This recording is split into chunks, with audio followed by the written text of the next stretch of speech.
અમરેલી સૌરાષ્ટ્રના સત્તાધારની જગ્યાના વિવાદનો મામલો શાંત પાડવાનો પ્રયાસ શરૂ. સત્તાધાર જગ્યાના સમર્થનમાં નિવેદનો આપવાની અમરેલી જિલ્લામાંથી પહેલ કરાઈ. સાવરકુંડલા માનવ મંદિર આશ્રમ મહંતની સૌથી પહેલી પ્રતિક્રિયા આવી સામે. મહંત ભક્તિરામ બાપુએ કહ્યું, સનાતન ધર્મને નુકસાન થઈ રહ્યું છે. કોઈ પુરાવા વગર, પ્રૂફ વગર બોલવું તે વ્યાજબી નથી. સત્તાધાર વિશે સોશિયલ મીડિયામાં બોલવું તે આપણા સનાતન ધર્મ માટે નુકસાન થઈ રહ્યું છે. કોઈને પર્સનલ વાંધો હોય તો મળી લેવું જોઈએ. જગ્યાને બદનામ કરવાથી સનાતન ધર્મને નુકસાન થઈ રહેલ છે. રિપોર્ટર બિપિન રાઠોડ, જિલ્લા બ્યુરો ચીફ, અમરેલી. જય સિયારામ. સાવરકુંડલા માનવ મંદિરથી ભક્તિ બાપુ.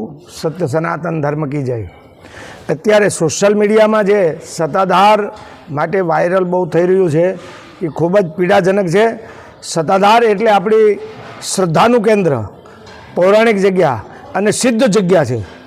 એના માટે વગર વિચાર્યું, પ્રૂફ વગર કાંઈ બોલવું કે કંઈ વાતો કરવી એ વ્યાજબી નથી. સનાતન ધર્મને નુકસાન થઈ રહ્યું છે.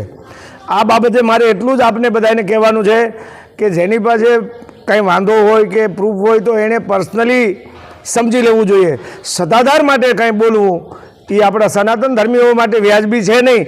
જો કાંઈ પોતાને પર્સનલ વાંધો હોય કે પર્સનલ પોતાની પાસે કાંઈ પ્રૂફ હોય તો એણે પર્સનલ રીતે મળી લેવું જોઈએ. પણ આવી રીતે જગ્યાને સારેઆમ બદનામ કરવી એ સનાતન ધર્મને નુકસાન છે. એટલે મહેરબાની કરી અને સત્તાધાર વિરુદ્ધ જે સોશિયલ મીડિયામાં બધાને મન ફાવે એમ વાતો કરી રહ્યા છો એ બંધ કરજો. હું આપને કરબદ્ધ પ્રાર્થના સાથે કહું છું કે જો પ્રૂફ હોય તો તમ તારે સમજી લો. બાકી તમે આવી રીતે ધર્મસ્થાનોને બદનામ કરશો તો આપણા સનાતન ધર્મને નુકસાન જશે.